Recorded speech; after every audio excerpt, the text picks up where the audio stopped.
시청자 여러분 안녕하십니까? 더 리더 김주영입니다. 22대 국회에서 고 노무현 전 대통령의 사위이자 전기료 투사로 통하는 분이 있죠.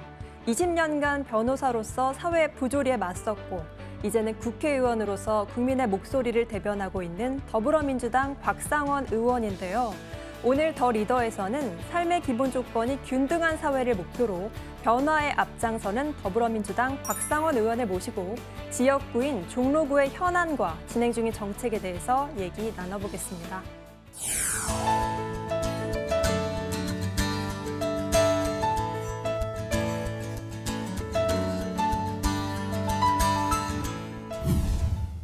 안녕하세요. 바쁘신 가운데 출연해 주셔서 고맙습니다. 초대해 주셔서 감사합니다. 네, 인사와 함께 22대 국회의원으로서 2024년을 어떻게 보내셨는지 소회 한 말씀 부탁드립니다. 예, 2024년은 제가 처음으로 국회의원에 당선된 해입니다. 지난 4월 10일에 국회의원 선거가 있었고요. 그 후로 벌써 이제 7개월째를 맡고 있습니다. 국회의원의 일상은 국회에서도 진행이 되고 지역구에서도 진행이 됩니다. 네. 국회에서는 뭐 거기 국정감사, 예산 그리고 뭐 여러 가지 입법 공청회, 입법 활동들이 있고요. 지역구에서는 유권자들을 만나는 그런 일들이 있습니다. 그 많은 국민들을 보면서 역시 정치 그리고 국회의원은 국민들의 뜻을 받들어 사는 것이구나. 그리고 국민들의 힘이 있어야 되겠구나. 그리고 국민들을 더욱더 소중하게 생각해야겠구나라는 생각을 했습니다. 2025년에도 국민들과 함께하는 정치를 하도록 하겠습니다.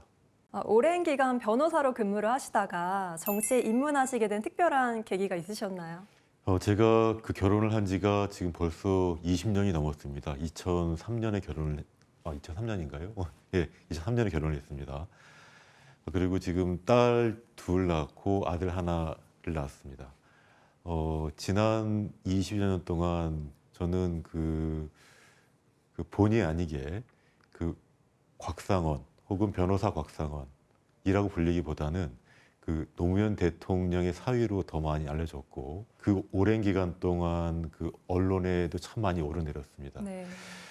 그래 실제로는 국가정보원이 그 민간인을 사찰한 그런 불행한 역사가 있었는데 지금까지 공개된 자료를 보게 되면 국가정보원이 민간인을 사찰한 횟수와 기간이 가장 긴 사람이 불행하게도 저였습니다. 예.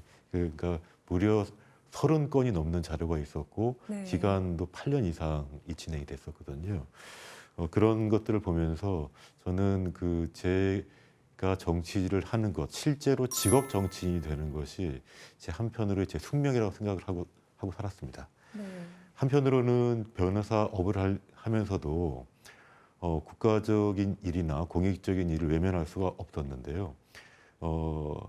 크게는 한 두 가지 정도는 했던 것 같습니다. 하나는 그 불공정한 전기 요금 때문에 온 국민이 고통받는 것을 더 이상 제가 참을 수 없고 제가 오랫동안 연구를 해서 그 한국전력공사를 상대로 해서 전기요금 반환 소송을 진행하기도 했고 벌써 8년 전인데 박근혜 대통령이 그때 당시 탄핵 국면이 있었는데요. 네. 그때 제가 거기 전 국민을 대리해서 박근혜 대통령을 상대로 위자료 청구 소송을 한 적이 있습니다.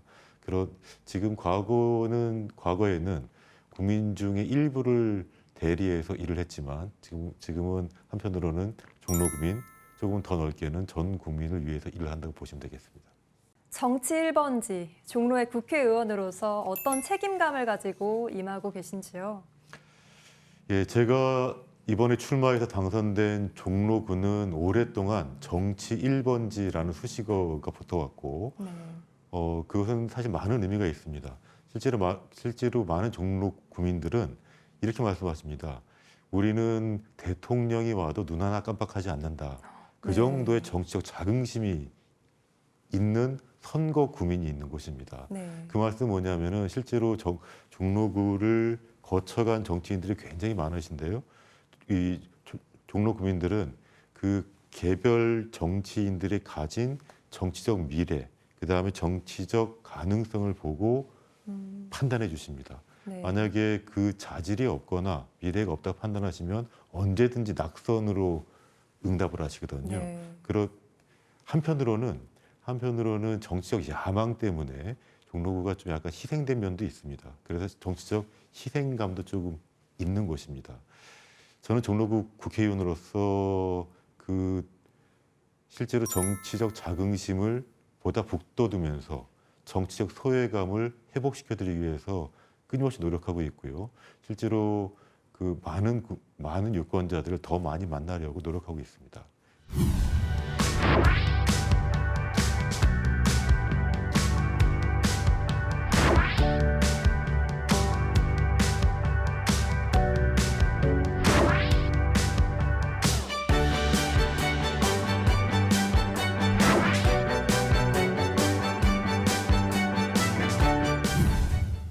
이번에는 의원님께서 역점을 두고 진행하고 계신 현안에 대해서 얘기 나눠보겠습니다. 의원님께서는 전기요금 부당이득 반환 소송으로 많은 관심을 받으셨는데요. 주택용 전기요금 누진제도 폐지를 주장하고 계신 이유는 무엇인가요? 전기요금, 이거 참 한편으로는 우리가 사용하고 있는 어떤 재화, 어떤 물건에 대한 요금인데요. 이것은 실제 우리 국민들한테 매우 중요한 것입니다. 네. 그 이유는 전기는 우리 국민들이 사용하지 않고는 살아갈 수가 없는 그런 재화죠. 그런 에너지입니다. 그런 에너지인데 우리가 전기요금이 어떻게 결정이 되는지를 실제로 알지 못합니다. 알지 못하고 오직 한국전력공사가 정해주는 대로 국가가 홍보하는 대로 전기를 사용하고 전기요금을 납부하고 있습니다. 맞습니다. 그런데 지금 저희가 아직까지 쓰고 있는 전기요금 규정은 한국전력공사가 국민들에게 뜻을 묻지 않고 국가의 심의를 받아서 정한 것입니다. 근데 그 요금 규정에는 누진요금 규정이 있는데 누진요금 규정은 뭐냐면은 사용량의 단계를 두어서 일정 단계가 넘으면은 더 많은 요금을 납부하게끔 하는 그러한 요금제이고, 오직 전기를 사용하고 있는 주체가 여러 주체가 있는데 오직 집에서 전기를 사용할 때만 누진요금을 규정합니다. 네. 그런데 이 누진요금제는 전 세계적으로 유례가 없습니다. 특히 이런 필수재화, 쓰지 않고서는 살 수 없는 필수재화인 전기에 독점 사업자, 하나의 사업자가 누진요금제를 채택을 해서 이익을 극대화하는 국가는 존재하지 않습니다. 그래서 제가 누진요금제를 없애고 전기 소비자의 사용 용도에 따라서 요금을 달리하는 용도별 요금제를 두지 말자고 주장을 하는 것이고, 네. 그렇게 해서 10년 동안 주장을 해왔습니다. 네. 2014년부터 지금까지 10년 동안 전기요금 관련 소송을 이끌어오고 계신데요. 지금까지 어떻게 진행해 왔고 어떤 성과가 있었는지도 알려주시죠. 예, 제가 지금 국회의원으로 당선되기 전에는 변호사업을 했고요. 네. 전기요금 관련한 소송은 2014년에 시작해서 국회의원으로 당선된 올해 대법원 판결이 선고가 되었습니다. 2014년에 시작된 이래로 전국적으로 한 2만여 명의 이제 국민들이 참가를 해주셨고, 전기요금의 불공정성을 많이 통태해 주셨고, 비로소 왜 전기요금이 불공정하고 특히 누진제 전기요금이 왜 불공정한지를 비로소 깨닫고 소송의 형태로 저항하기 시작했던 것입니다. 2016년에는 굉장히 많은 언론 보도가 있었고요. 그때 2016년에 많은 국민들이 들고 일어나니까 한국전력공사와 정부는 비로소 처음으로 전기요금 체계를 전기요금을 낮추는 방향으로 개편을 했습니다. 그때 한국전력공사 발표에 따르면 1년간 약 1조 2천억 원 가량의 전기요금이 인하되는 효과가 있었다. 그렇게 말을 했습니다. 네. 그런데 이 전기요금 체계가 지금도 그 개편에도 불구하고 지금도 중요하고 지금 누진요금제를 지금도 폐지해야 되는 이유는 사실은 분명합니다. 왜 그러냐면은 우리가 사용하고 있는 전기라는 것은 저희가 생활의 용도로 쓰는 것이고, 생활 때문에 어쩔 수 없이 쓰는 양은 동일한데 그것의 단계를 임의적으로 한국전력공사가 두어서 일정 사용량을 넘으면은 더 많은 요금을 내게 했다는 것이죠. 그로 인한 피해는 한여름과 겨울철에 더욱더 두드러지는데 지금 모든 국민들이 다 아실 겁니다. 해마다 겨울은 더 길어지고 해마다 여름은 더 길어지고 있습니다. 폭염일수가 무척 늘어나고 있고요. 맞습니다. 한겨울에 더욱 춥기 때문에 전기를 더 많이 쓸 수밖에 없습니다. 그런 상황 속에서 그러면 국민들의 고통이 곧 한국전력공사 이득이 되는 것이거든요. 그런 상황은 막아야 한다. 그 막는 시작은 누진제 전기요금 폐지와 용도별 전기요금 폐지에 있고, 과거에는 제가 변호사로서 소송을 통해서 그 전기요금 불공정을 법원에 주장을 했지만 그것은 과거의 불법을 시정하는 것인데요. 지금 발생하고 앞으로 발생할 것은 전기요금 규정을 한국전력공사가 불공정하게 만들지 못하도록 하면 되는 것인데 그것은 국회의원으로서 입법을 통해서 해결해 보려고 합니다. 그렇다면 전기요금제와 관련해서 앞으로 어떤 제도 변화를 이끌어 가실 예정인지도 궁금해지는데요. 그 전기가 인간 생활에 매우 중요한 것처럼 전기요금을 둘러싼 문제도 굉장히 많습니다. 네. 그 많은 문제를 일거에 다 해결하고 싶은 욕망이야, 그 마음이야 그득합니다만 네. 그거를 한 번에 전부 해결하는 것보다 하나씩 해결하려고 하는데요. 그 중에서 첫 번째, 주택용 전기에만 규정되어 있는 누진요금제를 폐지하고 그다음에 용도별 요금제, 제가 조금 전에 설명드렸습니다만 용도별 요금제라는 거 이런 겁니다. 예를 들어 산업용 전기 요금이 주택용 전기요금보다 낮다면 같은 전기를 사용하고 있는 산업용에 혜택을 주는 것이죠. 네. 그러니까 주택용이 더 높은 요금을 받는 것만큼 산업용이 혜택을 주는 것입니다. 네. 그것은 전기 소비를 통해서 부의 이전이 일어나는 것인데 그거를 막겠다는 것입니다. 네. 그래서 일단 용도별 요금 체계를 없애고 네. 주택용에만 규정되고 있는 누진용 어, 요금을 없애는 것이 첫 번째 단계입니다. 네. 또한 지금 현재 그 전기요금은 한국전력공사가 국민들의 동의를 받지 않습니다. 국민들의 동의를 받지 않고 국민들이 회피할 수도 없고 의견을 개진할 수도 없지만 한국전력공사가 정한 전기요금 약관을 산업통상자원부에 제출을 하고 그 사이에 전기위원회의 심의를 거치고 그 물가 안정을 위해서 기획재정부에게 그 심의도 거칩니다. 네. 그런데 실제로는 한국전력공사가 제공한 자료들만을 가지고 아주 치밀한 토론이나 세부적인 심의 없이 네. 결정되기 때문에 그 전기 요금을 결정하는데 전기위원회가 실질적인 통제권을 가질 수 있도록 전기위원회의 실질화, 그러니까 독립적인 기구를 만들고 그다음에 전력 시장을 감지할 수 있는 그런 규정을 도입하려고 합니다. 지역구인 종로구의 현안 해결에도 애쓰고 계신데요. 종로구의 가장 시급한 현안으로 인구 감소 문제를 꼽으셨어요.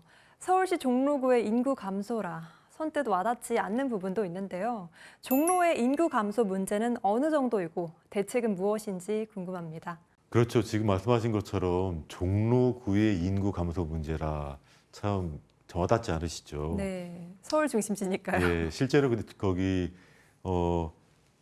지하철을 타고 종로구에 내려보면 무척 사람들이 많습니다. 네, 근데 대부분의 분들은 종로구에 직장이 계신 분들이거나 종로구는 궁궐의 도시죠. 그래서 네. 궁궐을 위시한 여러 관광지들을 보러 오시는 관광객들, 그리고 외국인들 그런 분들이 많습니다. 유동인구라는 말씀이시군요. 그러니까 그 유동인구가 굉장히 많고 그 정주인구가 많지 않습니다. 네, 예, 정주인구가 많지 않고 이 사실 인구 감소의 문제는 종로구만의 문제가 아니라 서울시의 문제이기도 하고 서울시만의 문제가 아니라 전국적으로 지금 벌어지는 문제입니다.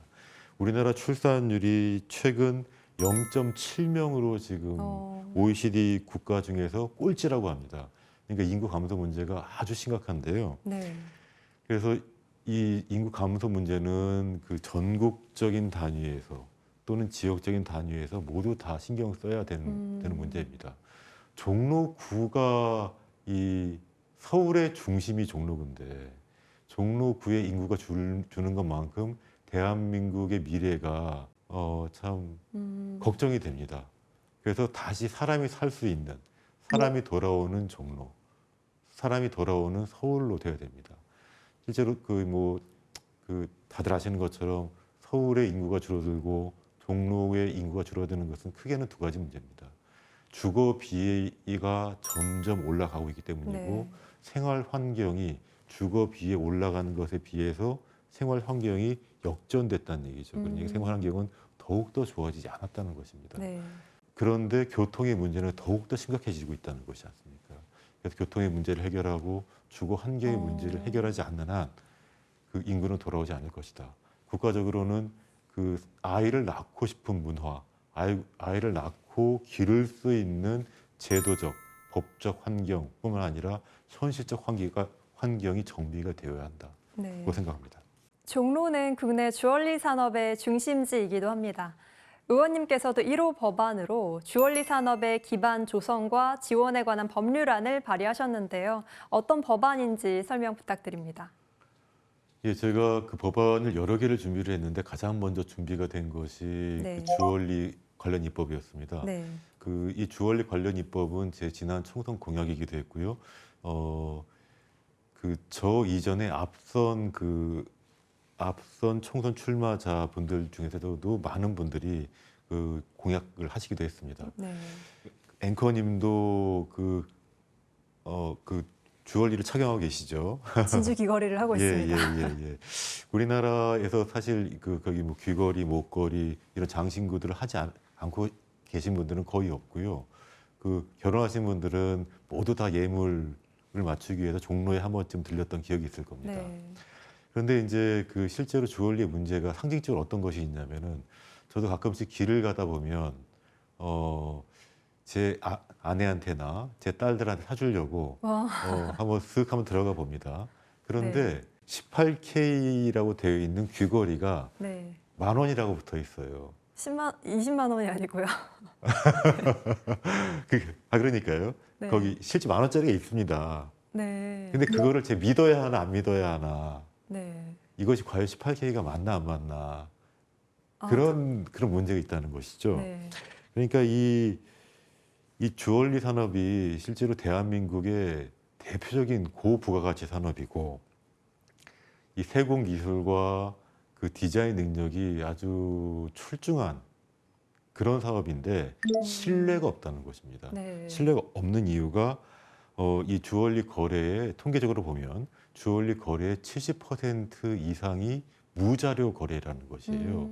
그래서 실제로 어떻게 거래가 되는지 거래 음성화가 좀 많이 진행이 돼 있다는 것입니다. 그래서 지금 제가 발의한 법안은 그 국민의 신뢰를 높이고 그 주얼리 산업의 기반을 장착하려고 하는 것입니다. 그냥 뭐 이렇게 어떤 특정한 산업을 지원해 주려는 것이 아니라 산업의 기반이 없는 상태에서도 지금까지 발전해 왔는데 최근에는 해외 브랜드들이 더욱더 많이 들어오고 있고 주얼리 산업이 쇠퇴하고 있어서 이런 전통적인 고부가가치 산업을 쇠퇴하거나 사장시킬 것이 아니라 그 산업의 기반을 마련해서 네. 다시 부흥할 수 있도록 그런 기반을 마련하는 법입니다. 등록제도 하고 품질 검증 기술 개발을 지원할 수 있는 그런 법안을 마련했고 많은 의원님들이 동의해 주고 계셔가지고 통과될 것으로 생각하고 있습니다.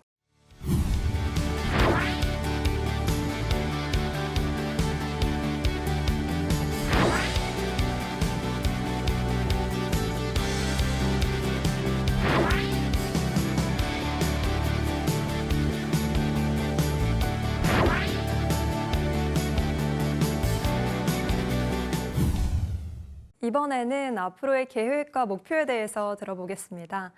2025년 새해가 밝았습니다. 올해 어떤 계획을 갖고 계시는지 궁금합니다.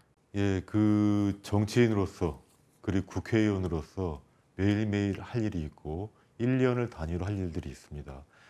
지역 구민들이 원하는 정치적인 활동도 당연히 해야 될 것이고요. 지금까지 이어왔던 입법 활동도 계속해서 해올 것입니다. 그 중에서는 특히 중요한 법안들이 있습니다. 특히 중요한 법안들이라는 것은 온 국민의 현실 생활이 부당하게 침탈되지 않도록 하는 법안들, 그런 것들이 필요하고, 전국적인 범위 내에서 산업의 진흥이 필요한 법안들을 조금 더 통과시키는 그런 데 조금 더 주력할 것입니다. 그리고 개인적으로는 유권자들 그리고 국민들과 더 많은 소통을 하기 위해 노력할 생각입니다. 제가 최근에는 유튜브 활동을 오래 하지는 않았는데 네. 제가 그 개인적으로 운영하고 있는 유튜브 채널도 보다 많이 활성화할 생각이고요. 유튜브 채널은 그냥 제 이름으로 곽상원 TV라고 붙였는데 곽상원 TV가 조금 더 많은 구독자를 확보할 수 있도록 좀 재미있게 그리고 유익하게 좀 운영해 보려고 합니다. 실제로 이 정치 활동이라는 것은 국민들의 의식, 국민들을 계도하는 기능이 있습니다. 그런데 실제로 많은 정치 언어들이 혼탁해지고 있고 정치인들의 행동들이 그 국민들이 보시기에 부적절한 경우도 상당히 많습니다. 한편으로는 그러한 행동, 그러니까 거친 행동들이나 거친 말들이 국민들을 대변하고 국민들의 가려운 부분을 긁어주는 그런 역할을 하는 부분도 있지만 조금 더 앞선 그 문화를 이룩하기 위해서는 국민들에게 서로 소통하면서 그 앞으로의 정치 방향을 결정하는 것이 필요하다고 저는 생각을 합니다. 그 방향으로 올해는 더욱더 많은 분들을 만나려고 합니다. 마지막으로 정치인으로서 꼭 이루고 싶은 목표가 있다면 무엇입니까? 보통의 정치인들은 그 자신의 직위, 정치적 그런 다선을 목표로 하거나 보다 높은 직위를 가는 것이 목표일 수 있습니다. 저도 제 역량이나 정치적 가능성이 그렇게 된다면, 그럴 수 있는 기회가 있다면 마다하지는 않겠습니다. 하지만 정치는 국민과 함께하는 것이고 국민의 희망을 따라서 국민의 희망을 현실화시키는 방향으로 나가야 됩니다. 현실적으로 그 정치가 두드러지는 세상은 정치의 역할을 제대로 하지 못하는 세상입니다.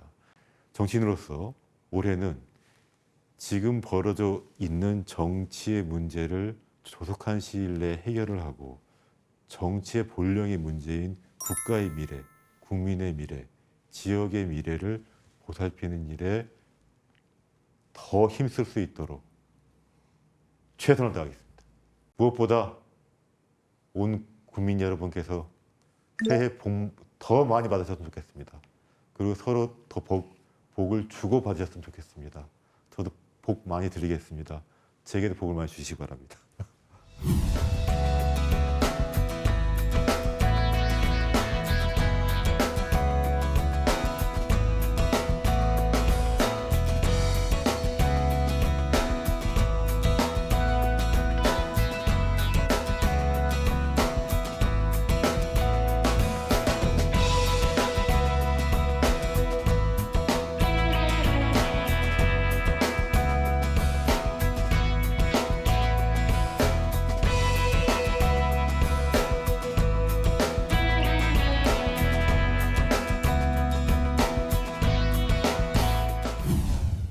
지역민의 높은 신뢰를 바탕으로 다양한 정책의 완성을 위해 매진 중인 곽상원 의원을 만나 얘기 나눠봤습니다.